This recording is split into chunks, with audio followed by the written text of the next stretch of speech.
성도 여러분을 축복합니다.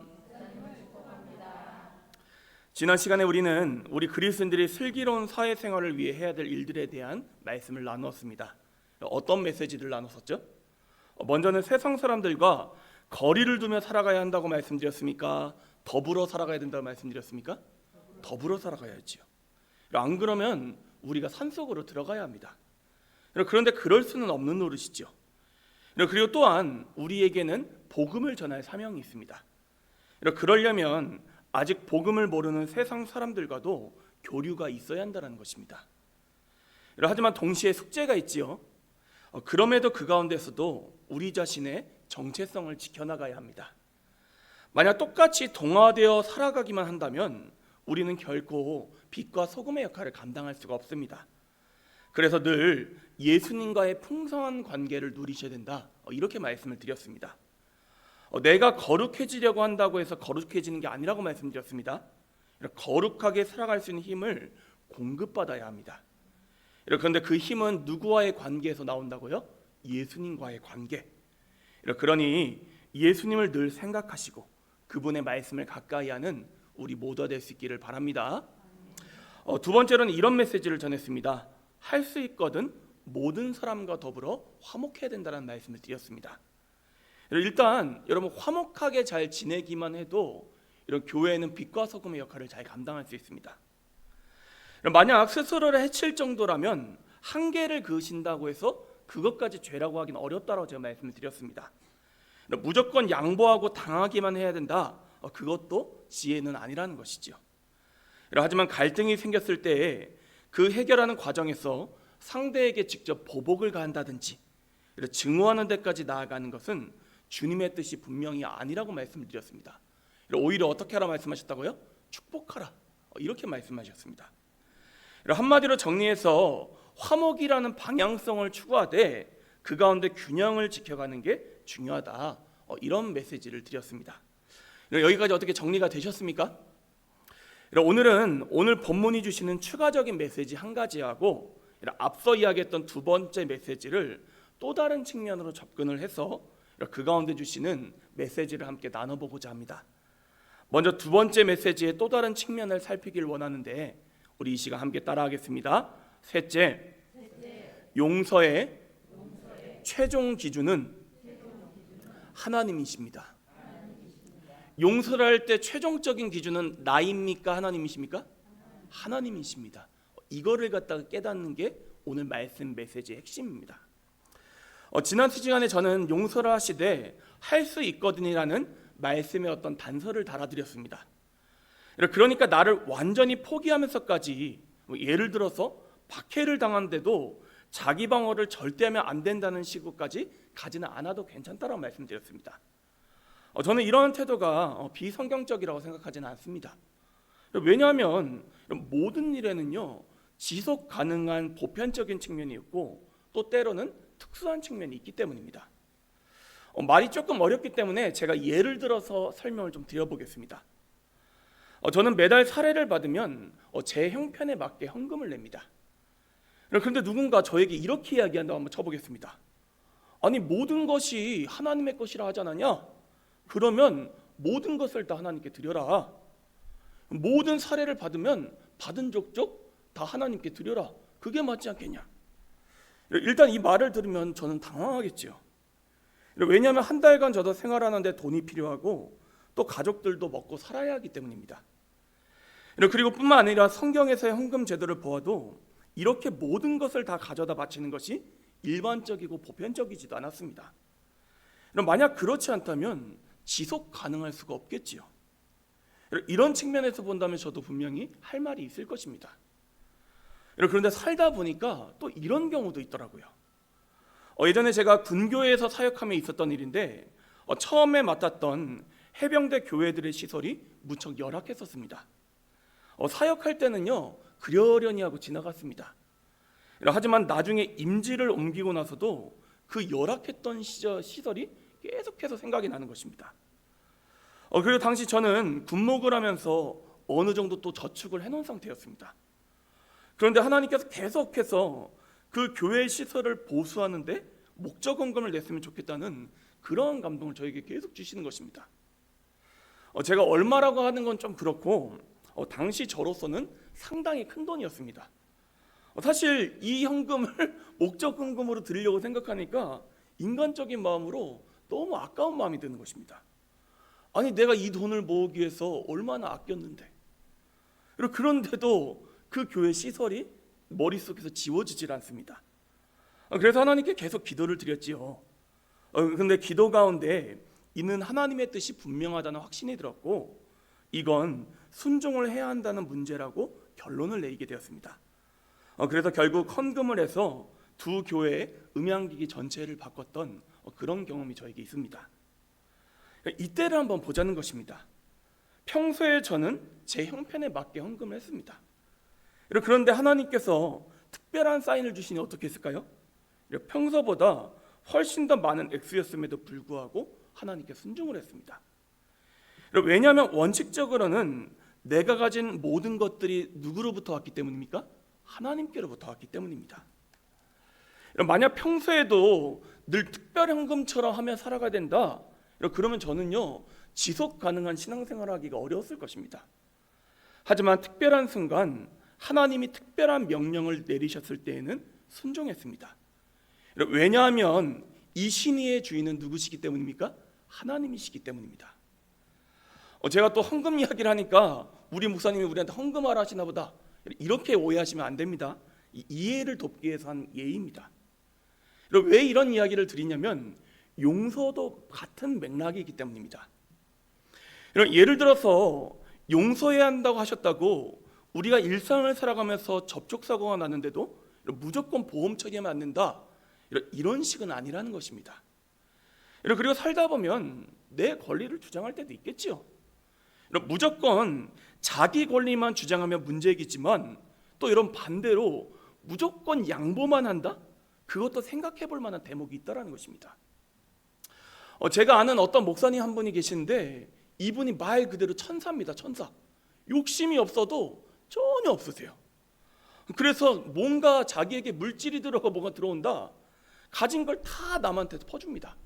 얼마나 착해요. 그런데 문제가 뭐였냐면은 가족들의 삶이 너무 힘든 겁니다.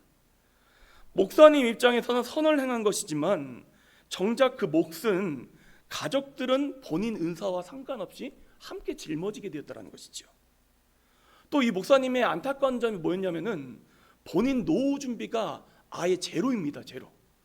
그러다 보니까 같이 사역할 때는 좋았는데 나중에 은퇴 시기가 되시니까 교회도 부담을 느끼기 시작하는 거예요. 무슨 말씀을 드리고 싶으냐? 무엇을 하든지 간에 균형이 중요하다는 것입니다. 그리고 또 한 가지 중요한 기준이 무엇이냐면 지속 가능하냐? 이것 또한 참으로 중요한 문제라는 것이죠. 신앙생활이란 게 그렇습니다. 막 뜨거운 것도 물론 그런 경험도 있어야 되죠.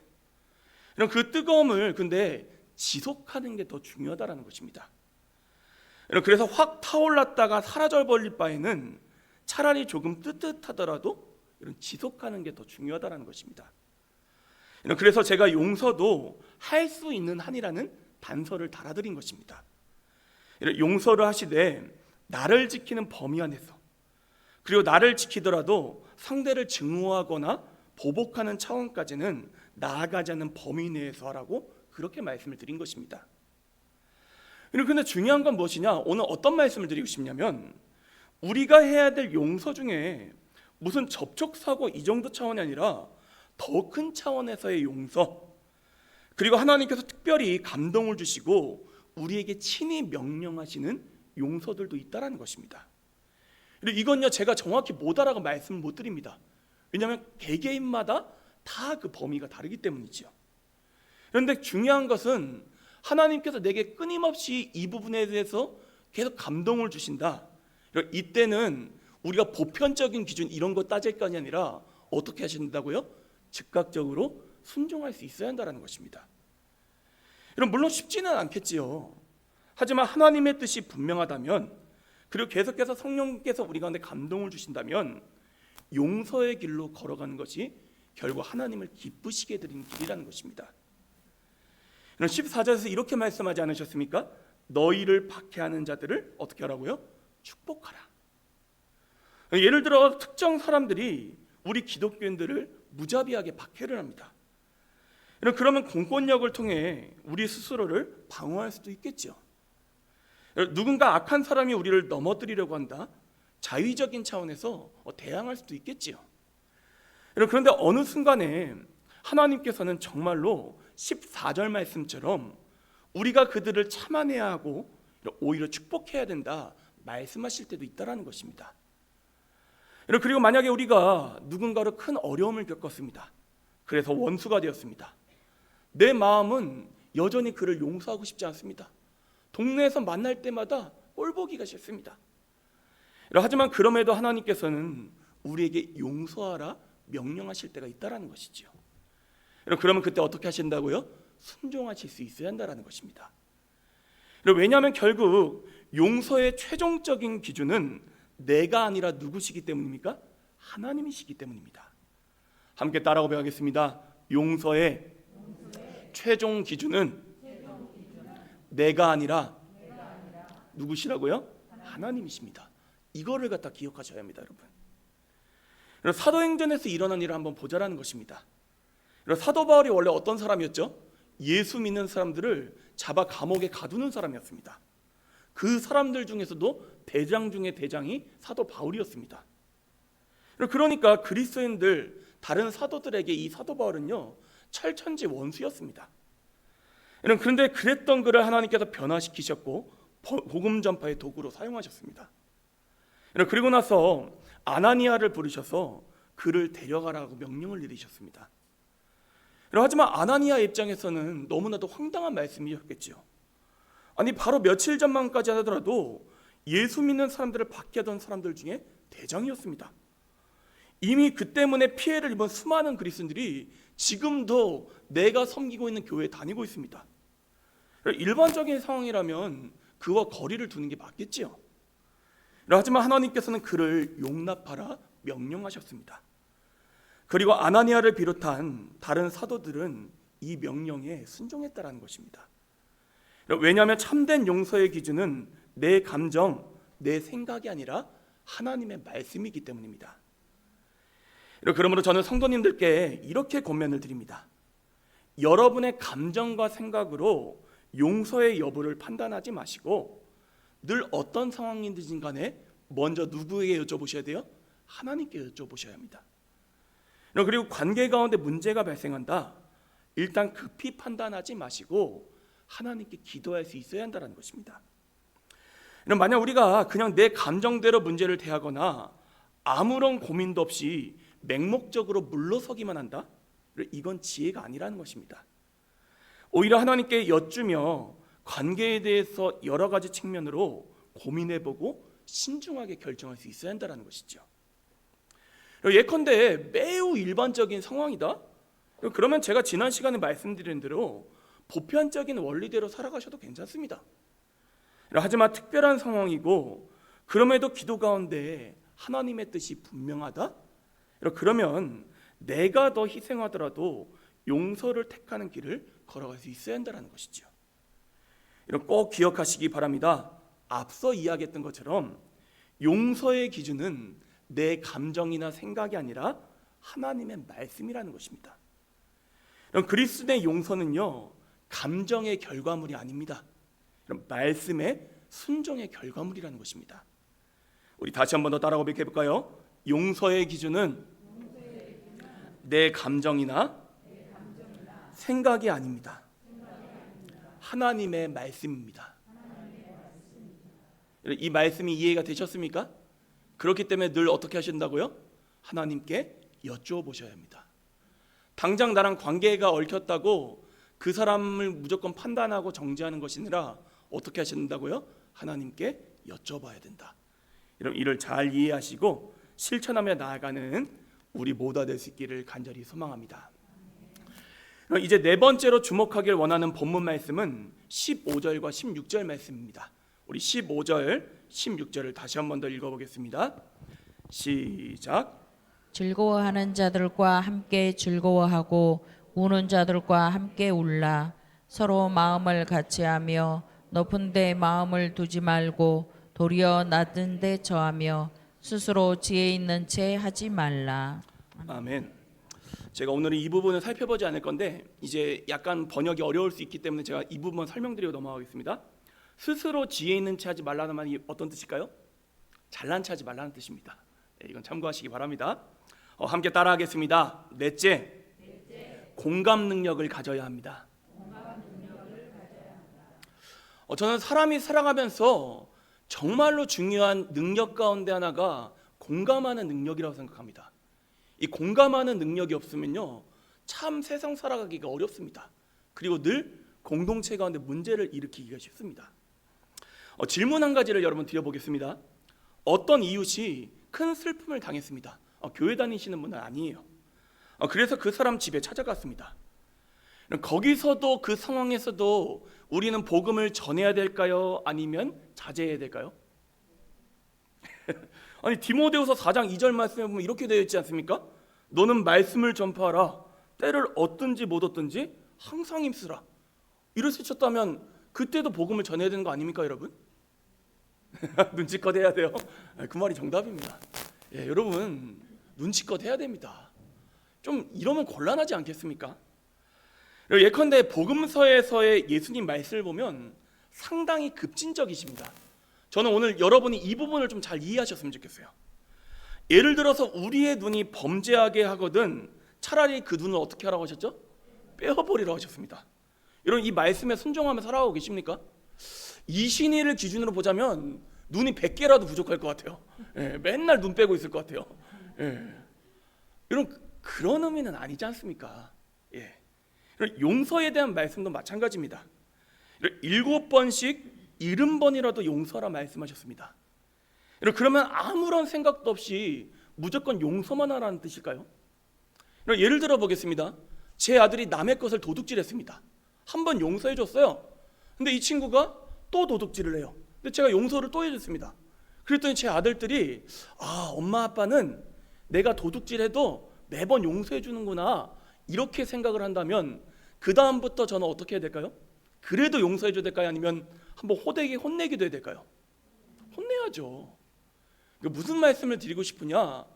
그만큼 우리가 용서를 추구하는 삶을 살아가라는 강조의 말씀이지, 이 예수님의 모든 말씀을 문자적으로 다 받아들이면 여러분 우리의 삶이 이상한 방향으로 흘러가기가 쉽다라는 것입니다. 여러분 무슨 말씀을 드리는지 좀 이해가 되십니까? 예수님의 말씀은요, 우리의 삶을 지배해야 되는 방향성에 대한 강조의 말씀이지 여러분 다른 뜻으로 해석하면 어색하다라는 것입니다. 여러분 마찬가지입니다. 때를 얻든지 못 얻든지 복음을 전하라는 말씀은 그만큼 힘을 다해 복음을 전해야 된다는 말씀이시지 모든 상황 속에서 무조건 복음을 전해야 된다 이런 뜻은 아니라는 것입니다. 아까 말씀 참 잘하셨어요. 눈치 보고 지혜롭게 전할 수 있어야 한다는 것입니다. 아니 슬픔을 당한 이웃이 있다면 가서 어떤 일에 집중해야 되겠습니까? 위로하는 일에 집중해 줘야 합니다. 함께 울어줄 수 있어야 합니다. 이러한 태도를 제가 두 글자로 뭐라고 한다 말씀드렸습니까? 공감이라고 말씀드렸습니다. 누군가에게 좋은 일이 생겼습니다. 그러면 어떻게 해야 합니까? 아이고 배 아프다. 아이고 배 아프다. 너만 잘 되니까 아주 죽겠어. 이러면 곤란합니다. 함께 기뻐해 줘야 합니다. 그럼 오히려 그 사람이 잘된 것을 깎아내리려고 한다? 그때부터는 죄로 들어가는 것입니다, 여러분. 그럼 왜 그런지는 모르겠는데요. 신앙이 너무나도 좋습니다. 그런데 이상하게 다른 사람들을 만나면 공감 능력이 결여되어 있는 경우들을 제가 제법 보았습니다.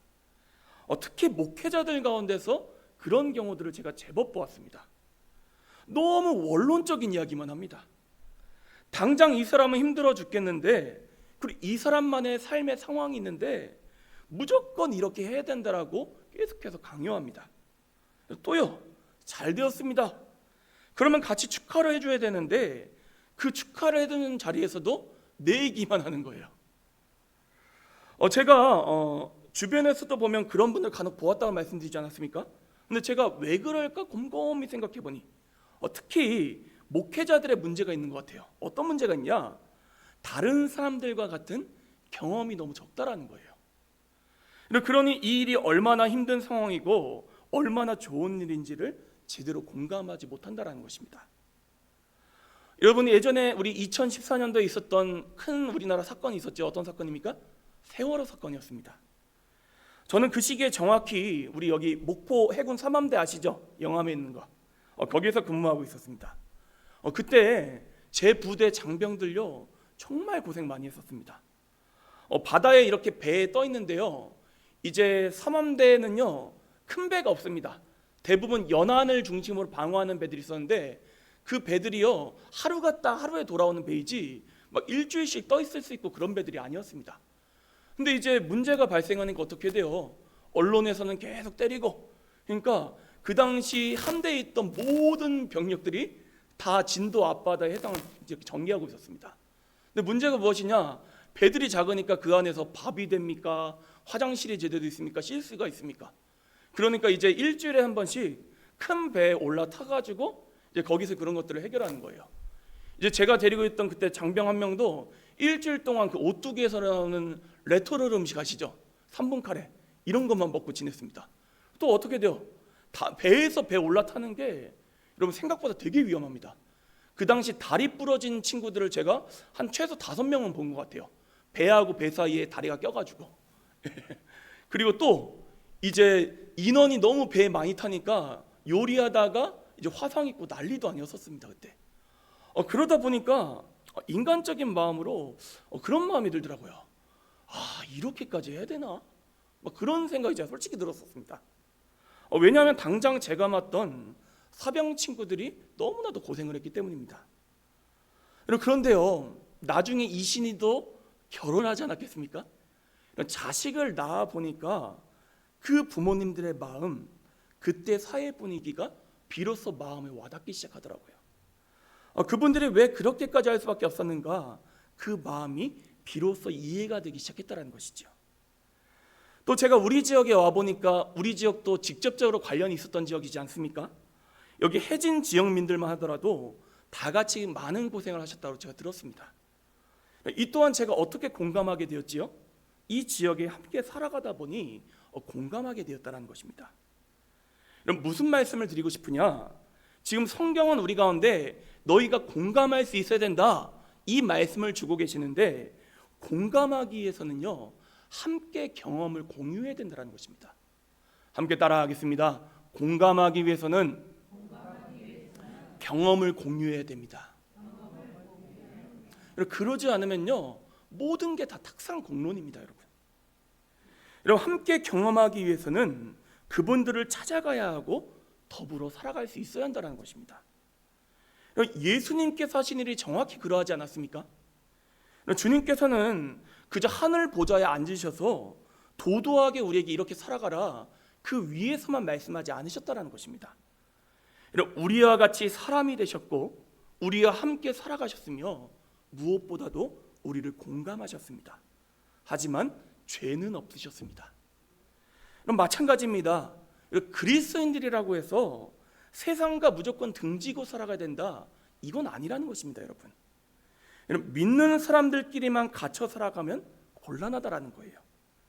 주변 이웃들을 찾아가야 하고, 특히 그들에게 좋은 일이 생겼을 때는 함께 축하해주고, 슬픈 일이 닥쳤을 때는 함께 슬퍼해주며 더불어 살아가는 공감 능력이 우리 가운데 있어야 한다는 것입니다. 하지만 그렇다고 죄를 짓는 일까지 공유해서는 안 되겠지요. 저는 성도님들께 당부를 드립니다. 잘 공감만 해주셔도요 전도의 기회가 열린다는 거예요. 잘 공감해주면요 그때 당장 복음을 전하지 않아도 나중에 전도할 수 있는 기회가 열리게 됩니다. 아니, 우리도 입장 바꿔서 생각해보면 제일 고마운 사람들이 어떤 사람들입니까? 내가 제일 힘들 때 함께 울어주고, 내가 기뻐할 때 함께 기뻐해줬던 그 사람들이 고맙지 않습니까? 그러면 마음이 열리게 되어 있다는 것입니다. 그런데 지역 내에서 전혀 지역민들을 공감은 못하는데 날마다 예수 믿으라 이야기한다면 오히려 이는 복음의 통로를 막을 수도 있다는 것입니다. 그러니 한번 우리 성도님들의 주변을 잘 살펴보시기를 바랍니다. 주변을 살펴보면요, 우리의 공감을 필요로 하는 사람들이 얼마나 많은지를 모릅니다. 다른 사람들이 어떻게 생각할까 해서 그냥 말을 안 하고 다들 살아가는 것이지, 힘든 상황 가운데 놓여 있는 사람들이 얼마나 많은지를 모릅니다. 이때 이들을 찾아가 함께 경험을 공유하고 공감해주는 공감 능력 있는 그리스도인이 될 수 있어야 한다는 것입니다. 바라기는 예수님의 그 공감하시는 마음이 저와 여러분 모두에게 있을 수 있기를 간절히 축복합니다. 그래서 저는 우리 신명교회가 지역사회에서 이렇게 좀 소문이 났으면 좋겠습니다. 저 교회는 공감 능력이 있어. 우리 지역의 교회다워. 우리랑 전혀 상관없는 사람들이 아니라 우리 지역 교회야. 이렇게 인정받아 복음의 통로로 쓰임받게 되기를 간절히 축복합니다. 우리 마지막으로 서로에게 한번 이렇게 고백해 보겠습니다. 공감합시다. 공감하겠습니다. 그런 우리 모두가 될 수 있기를 간절히 소망합니다. 함께 기도하도록 하겠습니다.